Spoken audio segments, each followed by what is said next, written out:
आप अपने साथ स्कैम कर रहे हैं, अपने पेरेंट्स के साथ, दूसरा वो लोग जो आपके साथ जुड़ रहे हैं जिनको आप पे ट्रस्ट है उनके पेरेंट्स के साथ भी। फिर अगर आपकी खुदा ना खास्ता शादी हो, वैसे उन लोगों की शादी नहीं होती है क्योंकि उनको पता होता है, जो लड़की वाले या लड़के वाले होते हैं उनको पता होता है कि आगे वाला क्या हो सकता है।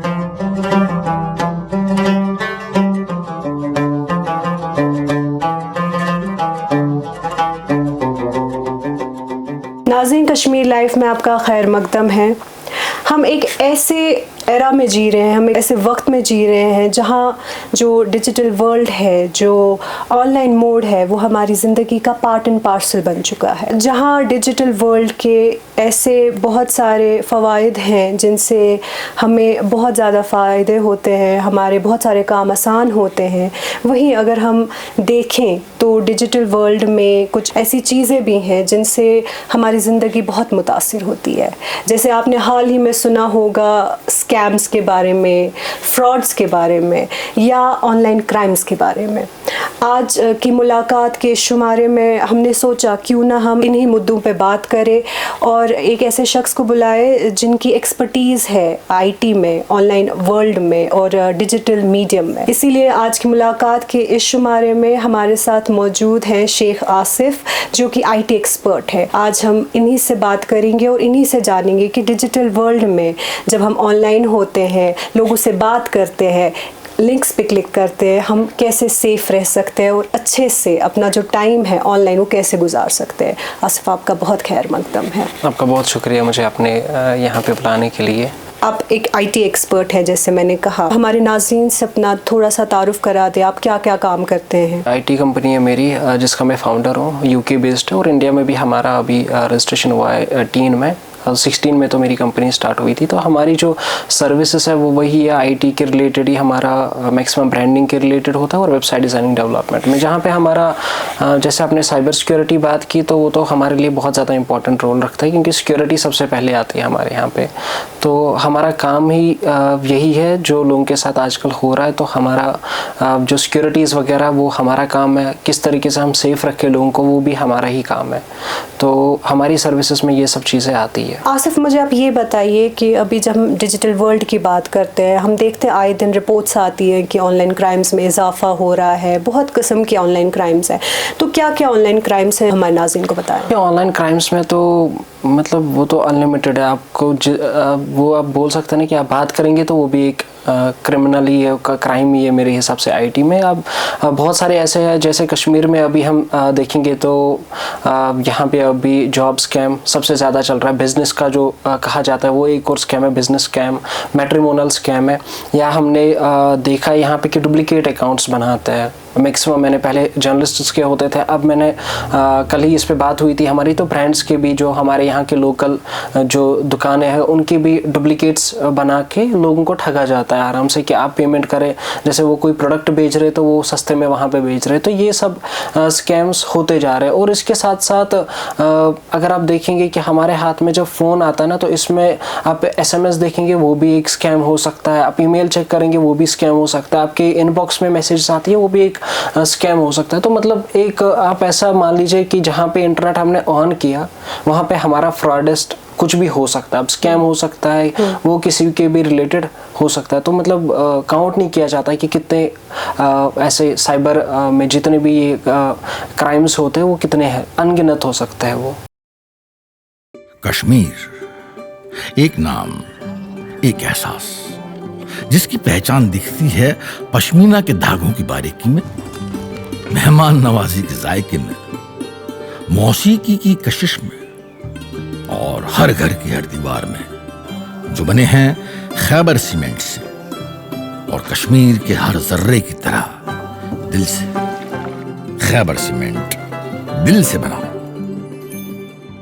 ये जो स्कैम्स आपने मतलब जॉब और बिजनेस भी हम डिस्कस करेंगे, बट ये मैट्रिमोनियल स्कैम्स जो आपने कहा, इसमें क्या होता है? देखिए, मैट्रिमोनियल स्कैम में क्या होता है ना कि हमारे यहाँ पे कश्मीर में होता है मंजीम्योर, मिडल मैन जिसको कहा जाता है। तो इसी तरीके से एक एप्लीकेशन बिल्ड की जाती है। अब कुछ एप्लीकेशन जैसे शादी.com है, तो एक ब्रांड है तो इसी तरीके से इनका क्लोन या कुछ भी कॉपी करके वो कुछ डेवलपर्स बनाते हैं, या ऐसे क्लासिफाइड एड्स जो हम न्यूज़पेपर में देखते हैं, क्योंकि न्यूज़पेपर का उस पर क्लियरली लिखा होता है कि ये हमारी जिम्मेदारी नहीं है, जो आप करना है तो कर लीजिए, ठीक है। तो इस तरीके के या सोशल मीडिया पे प्रोफाइल बना के वो क्या करते हैं कि एक लड़का, उनको पता होता है टारगेट सबसे पहले कि एक लड़के को एक अच्छी लड़की चाहिए और लड़की को एक अच्छा खासा बिजनेस पर्सन चाहिए, या तो जिसकी जॉब अच्छी हो, तो वो उस तरीके के अपने फेक प्रोफाइल्स क्रिएट करते हैं। उसके बाद क्या होता है कि आगे वाले को वो बोलते हैं कि हम आपको इसका कॉन्टैक्ट देंगे। जैसे मैंने देखा कि एक लड़की की उन्होंने इमेज रखी थी, वो इतनी एजुकेटेड है, एज इतनी है, सैलरी इतनी है, ये जॉब कर रही है। अब मेरे पास वो प्रोफाइल आ गया तो मैं तो सोचूंगा अरे नहीं, ये तो मुझे तो शादी इसी से करनी है। अब क्या होता है कि मैंने उस पेज को मैसेज किया या उस एप्लीकेशन पे किया, तो वहाँ से वो चार्जेस मांगेंगे मुझे उसके कॉन्टैक्ट का। देखिए उनका असल में ना एक पूरा अच्छा सेटअप होता है, कॉल सेंटर भी होगा। अब आपने मैसेज भी किया या फ़ोन किया ना, तो रियल में एक लड़का या लड़की होगी आगे, ठीक है। अब क्या होता है उसमें कि मैंने फ़ोन किया कि मैंने इस लड़की का प्रोफाइल, वो बोलेगी हाँ मैं ही हूँ। अब मेरे बाप से भी बात करिए, आपको आराम से ऑलमोस्ट 10-15 डेज आपको घुमाएंगी पहले कि मेरे रिलेटिव्स हैं, मेरी मौसी है, मेरा फूफा है। फिर उसके बाद क्या होता है कि आपका सब्सक्रिप्शन वहाँ पे 1 मंथ का होगा, तो वो ख़त्म हो गया, कॉन्टैक्ट डेड हो गया आपका। फिर आपको बोला जाएगा आप रिन्यू कर लो, ये तो इंटरेस्टेड थे, आपका तो मंथ लगा, वो तो आपकी गलती है। फिर आपको एक और रेन्यूअल करना है। आपने रेन्यूअल किया, फिर से आपने बात की, क्योंकि वो इन ऐप हो सकता है या वेबसाइट के थ्रू होता है, वो इंटरेक्टिव मतलब कनेक्टेड होता है। अब इसी तरीके से जब 2-4 महीने हो जाएंगे, उसके बाद वो आपको बोलेंगे कि फाइनली आपके लिए एक हमने ये कंफर्म है। तो उसके बाद क्या होता है ना, आप सोचेंगे अरे 3 महीने तो ज़ाया मैंने कर दिए अभी, क्योंकि फर्स्ट मंथ देख के ही आप बोलेंगे कि 1 मंथ तो ज़ाया होगा, अब मैं दूसरा भी भरूंगा, क्योंकि अब तो बात वो होगी ना 50-50, मतलब मेरी शादी पक्की है। फिर 50 के बाद वो 10% करके चढ़ेगी। इसी तरीके से ऑलमोस्ट वो 5 मंथ तक आपको स्कैम करके एट द एंड बोलेंगे कि लड़की को आप पसंद नहीं है, लड़के को आप पसंद नहीं आए। तो ये दोनों के लिए, मेल फीमेल दोनों के लिए सेम होगा।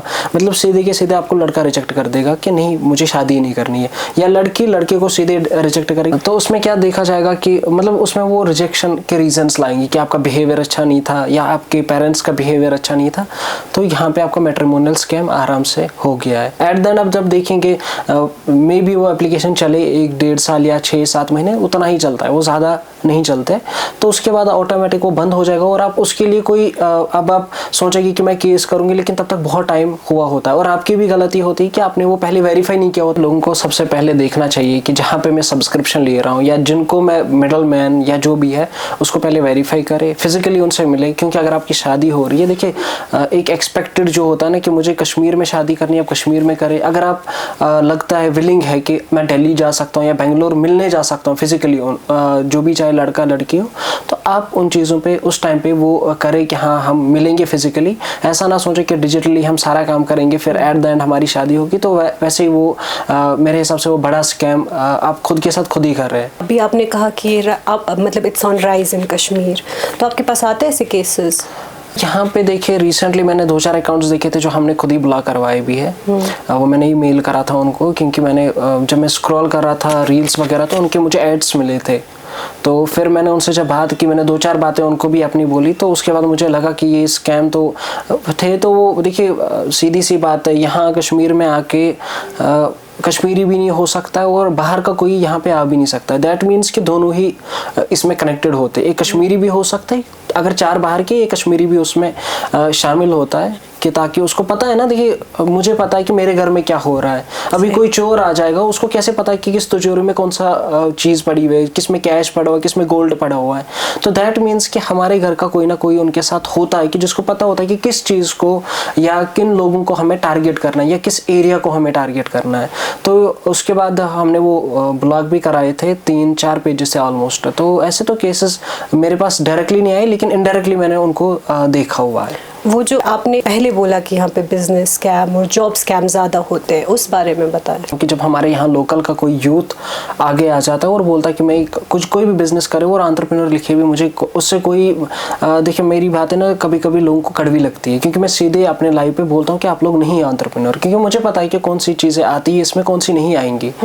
या खुद ब खुद अब चलिए कुछ ऐसे लोग हैं जो आते भी है, अच्छी बात है, वो उनको थोड़ा इनकरेज करेंगे, मे बी वो कल को कुछ अच्छा करे। अगर 10 स्टार्टअप हो रहे तो 10 में से अगर एक भी आगे जाएगा तो हमारी ही शान बढ़ेगी। अब लेकिन बहुत सारे मैंने देखे कि जो एक एफिलिएट मार्केटिंग में फंसे हुए हैं, जो खुद को बोलते कि हम एंटरप्रेन्योर है, हमारी एजेंसीज है, हमारा यूएस में भी ऑफिस है, ये सोचने वाली बात है। देखिए वो लोग, सबसे पहले तो उनके लिए ये अफसोस की बात है कि वो अपने लोगों को ठगते हैं। सबसे पहले देखिए, थायराइड का कोई ऐसा इलाज ही नहीं है अभी तक वर्ल्ड में किसी जगह पे बिना डॉक्टर के, तो उसका इलाज नहीं हो सकता। डायबिटीज़ का कोई इलाज नहीं हो सकता है, ठीक है। या इस तरीके से कुछ ऐसी बीमारियां, जैसे हमारे यहाँ पे फीवर होता है तो हम पैरास्टामोल लेते हैं, ठीक है। अब हमें पैरास्टामोल का पता है कि ये तो हम खाएंगे और हमें फ़र्क हो जाएगी, लेकिन कुछ ऐसी वो दवाई बेचते हैं जिसमें आपको वो मसाले कूट के देते हैं लोगों को, ठीक है। अब वो बोलते हैं कि इससे डायबिटीज़ आपकी कम हो जाएगी, इससे थायराइड, इससे फैट्स, मतलब जो मेन जो हमारे ये छोटी छोटी कुछ बीमारियां जिनका हम इलाज खुद भी कर सकते हैं या खुद ही सोचते हैं, लेकिन एट द एंड वो उनकी जो दवाई है वो कुछ भी नहीं होती, पानी होता है, ठीक है। पैकिंग करके आपको पानी ही देते हैं ना वो। पैकेजिंग, अगर हम दिल्ली की बात करेंगे ना, दिल्ली में अगर आप पैकेजिंग देखेंगे तो 10 रुपीज़ से स्टार्ट होती है, प्रिंटिंग 0.5 पैसा से स्टार्ट होता है। अब वही ब्रांडिंग उन्होंने कर दी, आपके घर पे पहुंचा दी कि ये दवाई है, आपको फैट्स है। अब कोई कमज़ोर, देखिए हमारे यहाँ पे ना कोई कमज़ोर है तो वो भी बेचारा, उसको भी क्रिटिसाइज़ किया जाता है। कोई फैटी है उसको भी क्रिटिसाइज़ किया जाता है कि आप मोटे हो, पतले वाले को बोलेंगे पतला है। अब उसके लिए भी उन्होंने दवाई रखी है कि आप मोटे हो जाओगे, मोटों के लिए रखा है कि आप पतले हो जाओगे, ठीक है ना। तो मैं पतला हूँ तो मैं तो सोचूंगा अरे मैं मोटा हो जाऊंगा, मैं तो दवाई खरीदूंगा अब, ठीक है। स्कैम मुझे कौन कर रहा है? अब अपने ही लोग तो हैं जो आ रहे हैं ना। लेकिन मुझे चाहिए ना कि मुझे वेरीफाई करना है कि इस दवाई से मुझे कौन कौन से साइड इफेक्ट हो रहे हैं, या अगर ये दवाई भेज रहे, जैसे 600 का इन्होंने भेजा, तो यही दवाई मुझे डॉक्टर क्यों नहीं लिख के देते बैठते हैं? जब ये रातों रात डॉक्टर बनने वाले, अगर ऐसा कोई चीज़ है, फॉर्मूला है, तो यहाँ पे इतने डॉक्टर जो है बाहर जाते हैं, उनको बेटर है ना कि मतलब सीधी सी बात है, मैं आपको दूंगा ये दवाई थायराइड की है, तो आपको क्यों डॉक्टर बनना है थायराइड का? या अगर आपको मैं डायबिटिक की कोई मेडिसिन दे रहा हूँ, आप डायबिटिक का वो इलाज करेंगे, तो आपको क्यों बनना है डॉक्टर? क्यों आपको अपनी रातें, अपनी नींदें, अपने बाल तक गुजर जाते हो उस बेचारे के? हम एट द एंड हम उनको वही क्रिटिसाइज करते हैं कि ये डॉक्टर, इसको कुछ नहीं आता है, लेकिन डॉक्टर्स को सब पता होता है ना। तो इसी तरीके से थायराइड की दवाई, अगर मैंने पहले भी उनको बोल चुका हूँ, अगर आपको लग रहा है कि हमारी दवाई में दम है, इसमें मतलब ये 100% अच्छी है, थायराइड का इलाज करती है, एक काम करें, एम्स बाहर है, यहाँ कश्मीर में सोरा है या सिकम्स है, उनके आगे आप अपना वो एक शॉप खोल दीजिए, लोग आपके पास आ जाएंगे।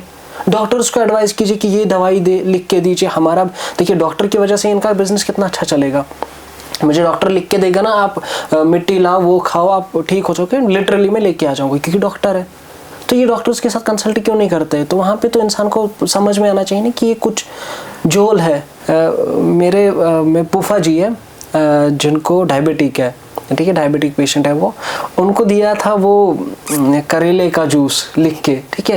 मतलब इतना कड़वा, मैंने जब पिया ना, मैं उनको सीधे बोला ये कुछ भी नहीं है, ये जहर है सीधा के सीधा, क्योंकि पानी है वो, ठीक है। जब तक वो उस भरोसे बैठेंगे ना कि मुझे एक दिन फर्क हो जाए, तब तक तो उसका मुझे लगता है वो डेथ भी हो जाएंगे ना तब तक।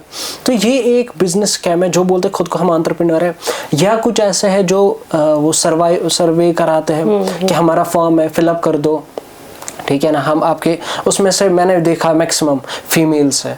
फीमेल्स, मुझे एक बार एक फीमेल ने सीधे गालियाँ दी है, मतलब लिटरली वो मेरे को नहीं आती है गालियाँ उतनी जितनी मुझे उसने आगे से दी। जब मैंने उसको इतना ही बोला कि आपको मेरा डेटा कहाँ से मिला, तो इस तरीके से वो क्या बोलेंगे आपको कि मैं इस एजेंसी की मैं एक एंटरप्रेन्योर हूँ। सबसे पहले तो वो प्रोफाइल में लिख देता है, उनका कोई हक नहीं बनता एंटरप्रेन्योर लिखने का, ठीक है। सेकंड थिंग, फिर वो नीचे वो फ्री वाला फॉर्म, अरे आप लोगों को, आप खुद को एंटरप्रेन्योर बोलते हैं ना, दैट मीन्स कि you have to take financial risk. आपको फाइनेंस लगाना, उस पे आपको इन्वेस्ट करना है। अब इतना इन्वेस्ट तो कर लो कि कम से कम अपनी वेबसाइट ही बना दो, उसमें भी फ्री वाले फॉर्म। मतलब इतनी गुर्बत आई है इन लोगों को, फ्री वाले फॉर्म। अब क्या होता है कि मैं जैसे आ गया, मुझे नहीं पता है कुछ भी, ठीक है। आप देखिए कुछ ऐसे लोग हैं जिनको पता है कि ये स्कैम है, या कुछ ऐसे जिनको आगे किसी ने बोला हो कि स्कैम है। अब कुछ ऐसे भी होंगे कि जिनको नीड है, आपको जॉब की नीड है तभी तो आप यहाँ पे जॉब करेंगे। मुझे भी घर में पैसा चाहिए, मैं बिजनेस कर रहा हूँ, मैं भाग दौड़ कर रहा हूँ दिन पे कि मुझे हार्ड वर्क, मुझे कमाना है, घर में खिलाना है शाम को। तो इस ट्रैप में क्या होता है ना कि सीधी सी बात है, आगे कैंडिडेट बोलता है अरे मुझे जॉब तो मिल रही है, 30-40,000 वो गाड़ियाँ दिखाते हैं, मर्सिडीज, कभी फॉर्च्यूनर, लेकिन लिटरली लोगों को पता नहीं होता वो भी रेंट बेस्ड होता है, और उनका जो रेंट होता है ना वो भी कभी पे नहीं कर पाता है, ठीक है ना। यहाँ पे 17-18 में मैंने देखा 18 ऑलमोस्ट एंडिंग पे यहाँ पे एक एजेंसी आई थी जिन्होंने बोला था हमारे पास गाड़ियाँ है, और जिनकी उनने रेंट की थी ना, उस बंदे ने रोया है कि बोला भाई साहब उन्होंने गाड़ियाँ ली, पेट्रोल भी ले लिया, लेकिन अभी तक उनकी पेमेंट नहीं आई है और ऑफिस बंद हो गया। तो ऐसा तो स्कैम है ना आप लोगों के साथ। अब क्यों करेंगे बिजनेस? हर कोई बिजनेस नहीं कर पाता। आप जॉब करें दैट डजंट मीन कि हर एक जॉब करे। अगर ये एजेंसी नहीं होती तो आप जॉब नहीं कर पाते। अब सोचेंगे कि नहीं मैं भी एक और कश्मीर लाइफ स्टार्ट करूँगा, तो आपके लिए आपको टाइम लगेगा, आपको इन्वेस्टमेंट करनी है, आपको अपना दिमाग इन्वेस्ट करना और पैसा साथ साथ। तो इसी तरीके से रातों रात करोड़पति नहीं बन सकते। मुझे भी हो गए ऑलमोस्ट 16 से मैं एजेंसी चला रहा हूँ, कंपनी चला रहा हूँ। पहले स्टार्टअप था, फिर कंपनी बन गई, अभी अच्छा खासा रेवेन्यू भी हमारा, लेकिन मैं करोड़पति नहीं बना अभी तक। मतलब मुझ में कौन सी कमी है मेरे बिजनेस में? मेरे 5-6,000 क्लाइंट्स अभी इंटरनेशनली है। लोकली अगर देखा जाएगा ना 2-3 हज़ार वो भी है, लेकिन वो ऐसे क्लाइंट्स हैं जिनका जो बजट होता है ना ऑलमोस्ट वो हम पे मिनिमम से मिनिमम 20-30 लाख इन्वेस्ट करते हैं ईयरली एक ही कस्टमर। अभी तक इतना होके भी मेरा मैन पावर में पैसा जाता है, मेरा बाकी ऑफिस रेंट जाता है, मैं अभी तक करोड़पति नहीं बन रहा। ये रातों रात उनको बोलते हैं कि आप 1 लाख इन्वेस्ट करो, हम आपको 4 लाख देंगे, आप 4 लाख दे दो हम 8 लाख देंगे। मतलब कौन सा बैंक है ऐसा, कौन सा चिट फंड इन्होंने खोला हुआ है ना? देखिए डोनेशन तो लेंगे नहीं ये लोग। कोई ऐसा बैंक भी नहीं है जो आपको 50% या 100% आपको उसका इंटरेस्ट देगा। इंटरेस्ट रेट बैंक की देखी जाएगी तो 7-12%। अब शेयर मार्केट पे लगाएंगे तो वो तो फिर सालों साल का बिजनेस है आपको, तो रातों रात का है नहीं। ये रातों रात उनको करोड़पति कैसे बनाएंगे? रातों रात आपने देखिए सिंपली मैं हर एक के लिए ये नसीहत है। हमारे माँ बाप भी है, मेरे बाप ने भी अभी तक ऑलमोस्ट 40 ईयर्स उन्होंने भी काम किया। उसने मेरे लिए कोई बंगलो खड़ा नहीं किया, कोई 2-4 गाड़ियाँ बड़ी करोड़ वाली हमारे आंगन में तो नहीं है अभी तक। मतलब वो क्या कर रहे थे फिर? उनने फिर क्या किया जिंदगी में? दैट मीन्स कि उन्होंने हासिल नहीं किया ना कुछ। वो अभी तक इस स्कैम में क्यों नहीं आ रहे? देखिए बड़े बिजनेसमैन अंबानी है, आप उनको जाके पिच करिए अपना, अरे आप 1 करोड़ लगा दीजिए, हम 2 करोड़ देंगे आपको। वहाँ तक नहीं जाते हैं, ये जाते हैं हज़ारों वाले पे। इनको पता है कि 100 भी इंसान इन्वेस्ट, आप 500 करेंगे ना इन्वेस्ट, आप सोचें कि 1000 मिल गया बस मैं अमीर हो गई। अब 1000 लगा दिया 2000 बन गए, तो ये अमीरी नहीं है, ये सब फेक है, कोई ऐसा बिजनेस नहीं। इसी के रिलेटेड आप जॉब देखेंगे तो जॉब में भी वही चीज़ें होती है। आपकी एक्सपेक्टेड सैलरी है 10,000, तो आपको कोई बोल रहा है मैं 1 लाख दूंगा, कैसे पॉसिबल है?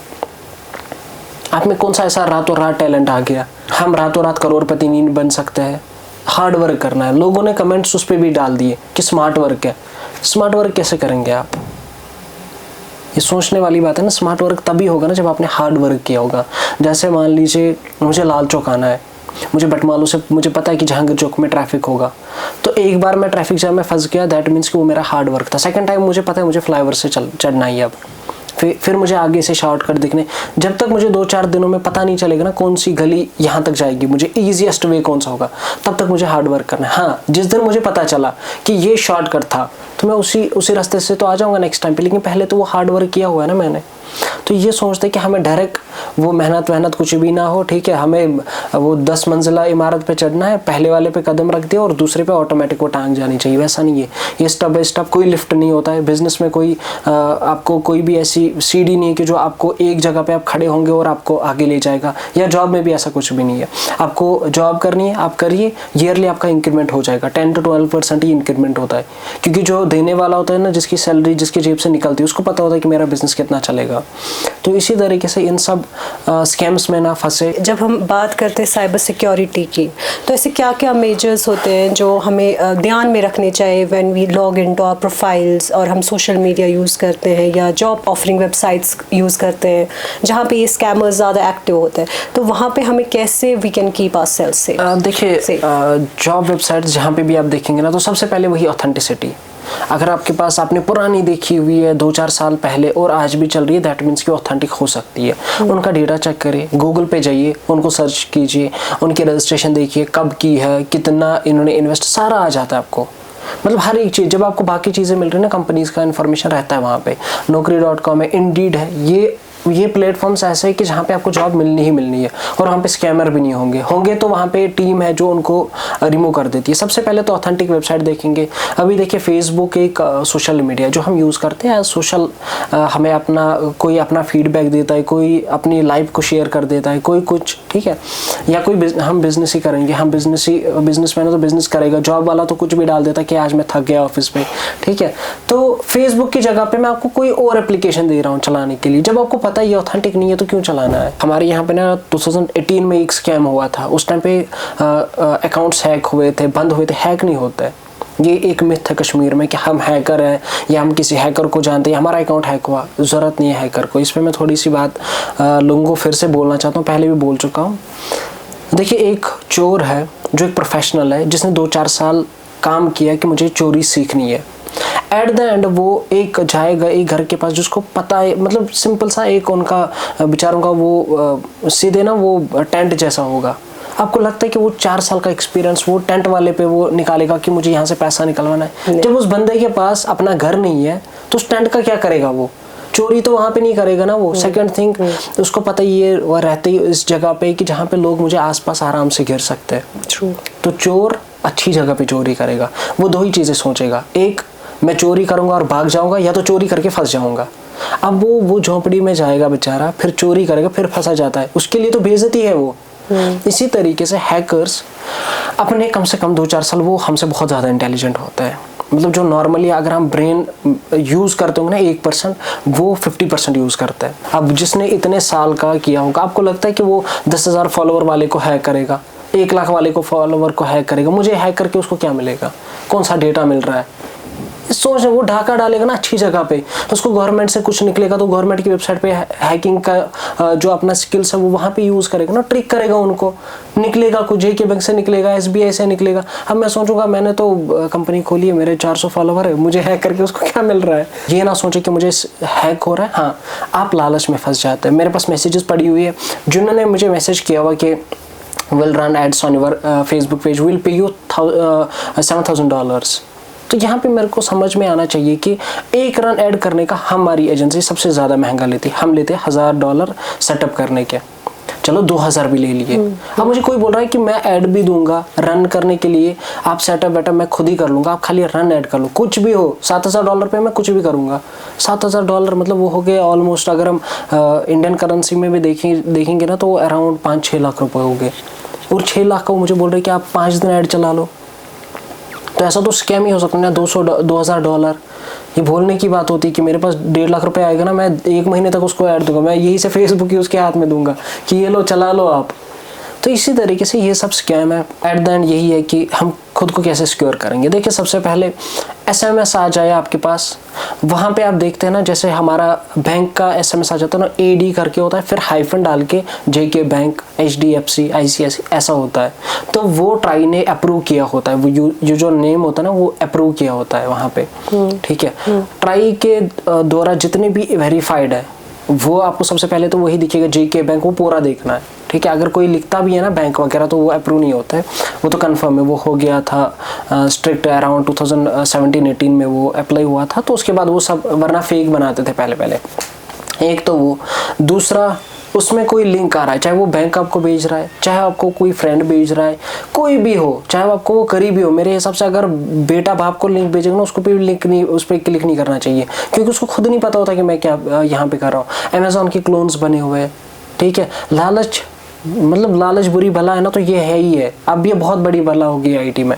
तो इन सब लिंक्स पे क्लिक करने की ज़रूरत नहीं। अगर आपको लग रहा है कि मुझे, जैसे कोई फॉर्म होता है, वैसा नहीं है कि हम बिल्कुल ही छोड़ दें और हम कोई अपना काम एक जो हमारे लिए ज़रूरी है हम उस पर भी क्लिक ना करें। आप करें, उस चीज़ को वेरीफाई करें। डोमेन, देखिए आप सबसे पहले तो हमारे पास टाइम अच्छा खासा है माशाल्लाह। कोई भी कश्मीर में, कोई भी इंडिया में ऐसा कोई नहीं होगा जिसके पास 1 मिनट नहीं हो सकता है, क्योंकि हम बिलियनियर तो है नहीं, इतना पैसा तो छाप नहीं रहे ना कि बार बार हमें 1 सेकंड पढ़ने के लिए भी कोई। ऊपर का डोमेन देख लीजिए पूरा। फेसबुक, मैंने कल एक देखा, विकीपीडिया का स्पेलिंग है WIKIPEDIA। मुझे कल एक बंदे ने लिंक भेजा WIKIPIDIA। मैं पागल हो गया, बोला भाई मैं आपका विकीपीडिया बनाऊंगा 10,000 पे। मैं सोचा मैं विकीपीडिया बन जाएगा। मैंने देखा, मतलब लिटरली लोगो वही है अंदर का। फिर मैं, मतलब मैं खुद IT का हूँ, मैं खुद सोच रहा हूँ कि इसमें कौन सी कमी पड़ी हुई है अभी। एट द जब मैंने ऊपर देखा ना, वो WIKIPEDIA था। मतलब स्पेलिंग मिस्टेक थी उसमें। पूरा पढ़ के भी, मतलब कितना ही इंसान पढ़ेगा ना कहीं पे वो ट्रिक हो जाता है। तो वहाँ पे वो चीज़ें देखनी। ऑफिशियली वेबसाइट है आपका, MP है तो MP का तो आपके पास एप्लीकेशन है, नहीं है तो JK बैंक जाइए आप। ज़रूरी नहीं कि आप उसी लिंक पे क्लिक करें। लिंक है, आप इतना कर लीजिए, आप खुद को थोड़ी सी तकलीफ दे। अगर आपको जेके बैंक बोल रहा है कि ये अप्लाई करना है, जेके बैंक की वेबसाइट पे जाइए, वहाँ पे सर्च कीजिए कि ये फॉर्म था कहीं पे कि नहीं था। सबसे पहले तो वही चीज़ें करनी है, ऑथेंटिसिटी देखनी है। दूसरा हो गया मेल पे भी वही चेक करना है कि इनका डोमेन ऑथेंटिक है। यहाँ पे मैक्सिमम होते हैं, इंस्टाग्राम पे आ जाते हैं कि आपका अकाउंट डिसेबल हो जाएगा क्योंकि आपने वायलेशन क्रिएट की है। नहीं, ऐसा कुछ भी नहीं होता है। वायलेशन वगैरह आपको मेल पे, वो आप हमारे नौकर नहीं बैठे इंस्टाग्राम वाले कि जो हमें मेल करेंगे, क्योंकि वही फिर से वही बात आ जाती है, हमारा कोई ऐसा अकाउंट है नहीं जिससे इंस्टाग्राम को हमारे से प्रॉफिट होगा। हाँ, एप्लीकेशन के अंदर ही है इनबॉक्स, सपोर्ट बॉक्स होता है, वहाँ पे आपको मेल आ जाएगा और नोटिफिकेशन आ जाएगा जो डायरेक्टली आपके इंस्टाग्राम या फेसबुक या व्हाट्सअप का जो भी है। व्हाट्सअप में भी वैसे जो अब लोगों ने तो वही व्हाट्सअप के भी क्लोन्स रखे हुए हैं, वो खुद को समझते हैं सेफ, तो ये सब ना करें। अब OTPs की बात आती है। देखिए OTPs, अगर आप एक वेबसाइट देखेंगे उसका नाम है SMS बॉम्बर। जब वो क्लिक करेंगे ना, आपको कम से कम 200 SMS मिल जाएंगे OTPs, तो वो आप शेयर करेंगे। सीधी सी बात है, देखिए किसी ने आपको बोला कि मुझे OTP चाहिए, सबसे पहले बैंक बोलता है कि OTP ना दो, या कोई भी एजेंसी वो बोलते हैं हमारे साथ शेयर ही ना करो आप OTP, फिर भी आप दे रहे हो। मतलब आप कितने बेवकूफ़ हो फिर। जब वो खुद बोल रहा है बैंक कि मुझे नहीं चाहिए आपका OTP, या कोई भी एजेंसी, तो आपको क्यों देना है किसी को OTP वगैरह, या किसी को अपना ऑथेंटिक मेल पासवर्ड या OTP क्यों ज़रूरत। मतलब चाहे वो SMS पे आ चाहे मेल पे, नहीं देना चाहिए ना वो, क्योंकि जब वो खुद ही बोल रहे पहले कि नहीं चाहिए। हाँ, अब अगर वो ज़्यादा आपको फोर्स करे, चाहे वो बैंक हो चाहे वो कोई एजेंसीज हो, आपको ज़्यादा बोल रहे हैं, उनको आप बोलिए कि आप आ जाइए हमारे घर पे या हमें मीट, वही जो मैंने मैट्रिमोनियल के टाइम पे बोला कि फिजिकली वहाँ पे जाइए, थोड़ी सी तकलीफ दे अपने टांगों को, और वहाँ पे जाके वो चीज़ें वेरीफाई करें कि ये जो था ये सही था कि गलत था। इस चीज़ से आप बच सकते हैं। अब हो गया सोशल मीडिया का एट द एंड, जो मैं बता रहा हूँ सिक्योरिटीज़ किस तरीके से कर सकते हैं। जो कि आपने बोला कि स्टार्टिंग में कि सोशल मीडिया हमारे यहाँ पे हैक नहीं होता, वैसे ट्रिक होता है। इनका सबसे पहला, अगर आप टर्म्स एंड कंडीशंस, वो हम पढ़ते नहीं कभी, हम लोन लेंगे ना टर्म्स एंड कंडीशंस कभी पढ़ते, क्योंकि वो लंबा चौड़ा लिख के होता है और छोटा छोटा लिख के होता है। उसमें लिखा होता है कि आप अपना पासवर्ड वीकली चेंज करें, जो हमारे लिए बहुत तकलीफदेह होता है। एक सेकेंड थिंग, ऑथेंटिकेशन। आज की डेट पे 3 ऑथेंटिकेशन रखते हैं, 4 भी रख सकते हैं। एक आपका ऑथेंटिकेट एप्लीकेशन हो गया, SMS, ईमेल, और तीसरा हो गया कि जब भी आपका लॉगिन होगा कहीं पे, आपको अप्रूव करना पड़ेगा। ओके, ठीक है ना। अगर आपको देखिए एक एप्लीकेशन आती है ऑथेंटिकेटर, वो गूगल के तरफ से भी एक है और एक बिंग का बना हुआ है, ठीक है, जो माइक्रोसॉफ्ट का है। तो वहाँ पे क्या होता है ना, वहाँ पे 30 सेकंड्स में वो OTP चेंज होता रहता है ऑटोमेटिक। वहाँ पे नंबर्स रिफ्लेक्ट होते हैं 6 डिजिट्स के, वो 30 सेकंड्स के बाद रिफ्लेक्ट ऑटोमेटिक। मतलब अगर आपको एक्सेस करना है कोई भी सोशल मीडिया, आपको कॉपी पेस्ट करना पड़ेगा वहाँ पे, और इतना क्विकली कि 30 सेकंड्स में वो लॉगिन हो जाए। दैट मीन्स कि उनको पता है कि 30 सेकंड्स में आप खुद कर सकते हैं ये। लेकिन जब आप फ़ोन करेंगे किसी को या किसी को सेंड करेंगे ना, जाते जाते उसके पास 2-4 सेकंड हो गए, तब तक आपके ऑलरेडी 5-6 सेकंड हुए होते, तो 30 सेकंड्स तक जब तक आप स्कैमर को भेजेंगे तब तक वो चेंज हुआ होता है। तो ये सब वैसे तो वो आपको शेयर नहीं करना है सबसे पहले, और वो ऑटोमेटिक चेंज जो है ना वो सबसे बेनिफिट है। सेकंड थिंग, SMS पे जो OTP वही है, शेयर नहीं करना है। थर्ड, आप WhatsApp पे भी OTPs आप कर सकते हैं, क्योंकि WhatsApp आप बिजनेस पे, आप जितने भी बिजनेस है ऑलमोस्ट वो इंटीग्रेट कर रहे हैं अभी कुछ आए हुए हैं कुछ नहीं है अभी, तो OTP आपको WhatsApp पे भी आ जाएगा कि ऑथेंटिसिटी जो आपसे मांगेगा। और तीसरा और चौथा होता है वो आपका जो है ईमेल पे एक या तो आ जाएगा कि आप लॉगिन करना चाहते हैं, या आपका पासवर्ड चेंज हो तो उस पर मेल आ जाएगा आपको, विदिन सेकेंड्स आ जाता है मेल। ठीक है। अब कुछ ऐसे लोग हैं जिनको मेल मतलब उन्होंने क्रिएट किया होता है 1 साल में, उनको उसका ना पासवर्ड होता है ना कुछ, तो दैट मीन्स कि आप लोग ना इस काबिल ही नहीं हो कि आप सोशल मीडिया चला लो। या तो आप नया अकाउंट बना लीजिए या तो आप क्वाइट कर लीजिए इस चीज़ को। सबसे ज़्यादा आज के डेट पे कश्मीर में देखा जाता है कि हम खुद की फ़ोटोज़ डालते हैं और सोचते हैं कि हम सिक्योर हैं। मैं चाहे वो लड़का हो चाहे लड़की हो, मैं आपको एक वार्न फिर से कर रहा हूँ आज, मतलब यहाँ पे बैठ के मैं आपको आराम से बोल रहा हूँ, आने वाले दिनों में आप खुद पे पछतावा करेंगे कि हमने अपनी फ़ोटोज़ डाल के कितनी बड़ी गलती की थी। क्योंकि जितने भी आपके फ़ोटोज़ हैं, मैं आपको बता रहा हूँ कि मैंने 2000 ऑलमोस्ट मुझे याद नहीं है 11 के 12 में मैंने फेसबुक अकाउंट बनवाया था 150 रुपये का, दिल्ली के बंदे ने मुझे बना के दिया था। लिटरली जो तब मेरे कॉन्टैक्ट थे वो मैंने डिलीट करके रखे। आज के डेट पे भी फेसबुक के पास वो डेटा है और मैं कल देख रहा था कि मेरे पास वो सब नंबर्स है अवेलेबिलिटी में। जब हमारे यहाँ पे रिलायंस का होता था सिम, वो डोकोमो शायद था, एक एयरसेल था, वो नंबर मेरे पास आज के डेट पे भी वो डेटा फेसबुक के पास है और उसके पास वो सेफ है। तो इसी तरीके से हमारी गैलरी से लेके हमारा जो वॉइस है, आपने सिंपली एक वो लोगों को अब ये तो अब कॉमन हो गया कि लोगों को पता है कि हम जो बात करेंगे ना उसके ऐड रिफ्लेक्ट हो जाएंगे। तो दैट मीन्स कि वो सुन रहा है हमारी बातें, वो हमारे एड्स को, जैसे गूगल ने आपका सुन लिया, उसने फेसबुक को बोला कि इसका ये है। आप देख लीजिए, आपके पास एंड्रॉयड फ़ोन है, आपको कभी भी आईफोन का कवर वहाँ पे नहीं मिलेगा। जो आपका मॉडल होगा ना उसी मॉडल का कवर आपको दिखाएंगे कि ये वाला हम बेचते हैं, या उसी का टेम्पर्ड ग्लास, या उसी का कुछ ना कोई accessories related to your phone होगा। कोई भी मतलब आपको आईफोन का होगा ही नहीं। अब किसी के पास आईफोन है उसको एंड्रॉयड वाला कुछ भी नहीं आएगा, उसको उसके ब्रांड का आ जाएगा। और वही वाला, जैसे आपके पास नोट 8 है तो नोट 8 का ही आ जाएगा। आपके पास आईफोन 11 है, आईफोन 11 का ही कवर आ जाएगा। आपको कभी भी चेंज नहीं होगा, कभी सैमसंग का नहीं दिखाएगा आपको। तो आपको सोचना चाहिए ना कि ये कैसे सुन रहा है। आप 5-6 मिनट किसी बैग के रिलेटेड बात करिए, यूट्यूब चला लेंगे ना, आपको वही ऐड रिफ्लेक्ट हो जाएगा। तो ये होता है कि हमारा जो जब भी हम एप्लीकेशन चलाते हैं ना, हम एलो एलो करते हैं नोटिफिकेशंस, अब जल्दी जल्दी करना है, हम वॉइस देते हैं। आप मुझे बताइए, आप यूट्यूब चला रहे हैं, उसको वॉइस की क्या ज़रूरत है, उसको कॉन्टैक्ट्स की क्या ज़रूरत है, उसको कैमरा एक्सेस की क्या ज़रूरत है, उसको लोकेशन की क्या ज़रूरत है आपकी। इवन गूगल को इतना ये एक रिसर्च हुआ था, एक सर्वाइव हुआ था कि गूगल को आपसे 10 सेकंड पहले पता होता है कि आप कहाँ पे जा रहे हैं। इतना है गूगल को आज के डेट में आपका पता, मतलब आप कहाँ जाएंगे वो उसको पता होता है। और मुझे लगता है अब तो 1-1 घंटा पहले उसको पता होता है कि कहाँ पे, क्यों हम गूगल मैप पे डाल दिया, हाँ आसिफ साहब आप कहाँ पे रहते हैं बटवालो, आप मुझे लोकेशन भेज दिए, हमने किया, गूगल को पता है आप वहाँ पे जाएंगे, फिर वो रास्ते आपको देगा कि ये रूट है आपका, यहाँ पे ट्रैफिक जैम है। तो वो भी एक मतलब अगर खुद को बचाना है ना, अपने स्मार्टफोन को स्मार्टली चलाना है, खुद को उसे थोड़ा स्मार्ट करना है। जिस एप्लीकेशन को जो परमिशन चाहिए उतना ही दे, उससे ज़्यादा ना दे। आपने बंद की एप्लीकेशन, उसकी परमिशंस बंद कर लीजिए। ये एक वे है कि जहाँ से आप बच जाएंगे। यूज़ करने के बाद हाँ, परमिशंस बंद कर दीजिए। हाँ, आपको थोड़ा टाइम लगेगा सीखने में, आपको थोड़ा सा टाइम लगेगा कि अब मेरे लिए तो मुश्किल ही हो जाएगा ना बार बार वो चीज़ें करना, लेकिन इस चीज़ को करना है। रात को आप सो रहे, पहली नोटिफिकेशन बंद कीजिए उन सब चीज़ों की, आपको परमिशन बंद करनी है उन सब की, क्योंकि रात को आपके फ़ोन के साथ कितनी चीज़ें होगी वो आपको खुद भी मुझे नहीं पता होता है।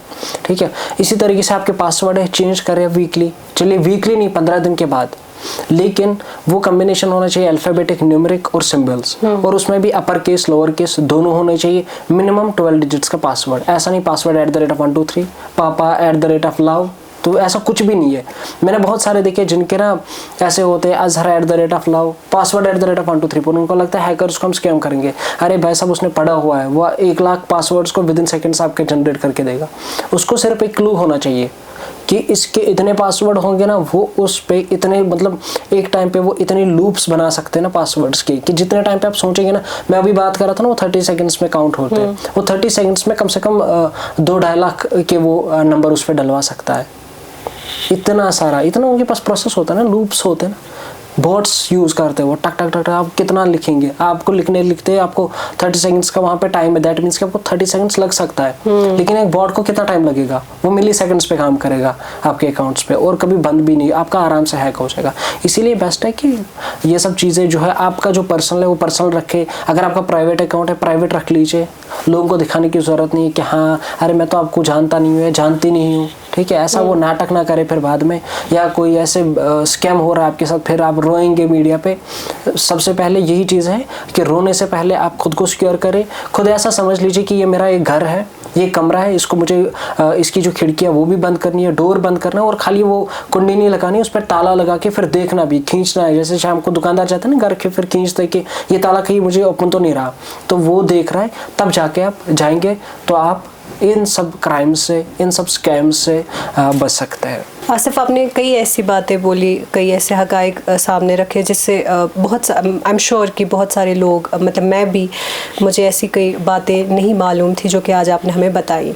लेकिन जहां आपने बात की हैकिंग की, तो कई बार ऐसा होता है ना, लिंक आती थी, उस पर क्लिक करते थे, वहाँ वो बोलते थे पासवर्ड और अपना ईमेल आईडी। हाँ जी, वो दे दिया आपने, आपका अकाउंट मतलब बंद हो उसका जाता था। पासवर्ड चेंज हो जाता था, वो कोई और यूज करता था। उस अटैक को फिशिंग अटैक बोलते हैं कि क्लोन होते हैं, आपको सेम दिखाया जाएगा स्क्रीन, आपने यूजर नेम पासवर्ड डाल दिया, आपको दिखाएगा कि आपका रॉन्ग पासवर्ड है, लेकिन आगे उसके नोटपैड में आया होता है विद इन सेकंड्स। और वो आजकल वो जब एथिकल हैकिंग सीखते हैं तो बच्चों को ही पहले वही दिखाया जाता है कि किस तरीके से हम डेटा यहाँ से यहाँ तक ले सकते हैं। मतलब आपने बाहर कोई बात बोली जोर से, जैसे आपने बाहर आसिफ चलाया, आपको लगता है कि कमरे में कोई सुन नहीं रहा, लेकिन आपने जैसे बोला वहाँ पे आ गया। तो इसी तरीके से वो डेटा भी होता है। आपने क्लिक किया, आप जैसे लिख रहे हैं ना, तो लिखता हुआ आराम से उसको, आपको अगर याद होगा ना, एक एप्लीकेशन थी, मुझे उसका नाम याद नहीं आ रहा है, जब हम मैसेजेस टाइप करते थे ना, आगे वाले यूजर को दिखता था कि ये क्या लिख रहा है। अच्छा, ठीक है। हाँ। तो वो एप्लीकेशन फिर बंद हो गई, उसका मुझे अभी याद नहीं है नाम। हाइक से भी पहले एक और एप्लीकेशन थी, जैसे वहां से टाइप करते थे, यहाँ पे लिख के आता था कि ये क्या लिख रहा है आगे वाला, और वो रिमूव भी करता था ना, उसको गालियां दे के फिर रिमूव भी कर देता ना, उसको पता ही था, इसने तो सेंड नहीं किया लेकिन लिखी थी खाली। तो जिस तरीके से व्हाट्सएप पे आज के डेट पे आता ना टाइपिंग, तो उस पर टाइपिंग नहीं सीधे आता। तो इसी तरीके से जब आप लिखते ही है ना, तो ऑटोमेटिक वहाँ पे डेटा आ जाता है। आप रिमूव करेंगे वो रिमूव हो जाएगा, आप डाल देंगे तो हो गया, उनके पास सेव हो गया डेटा।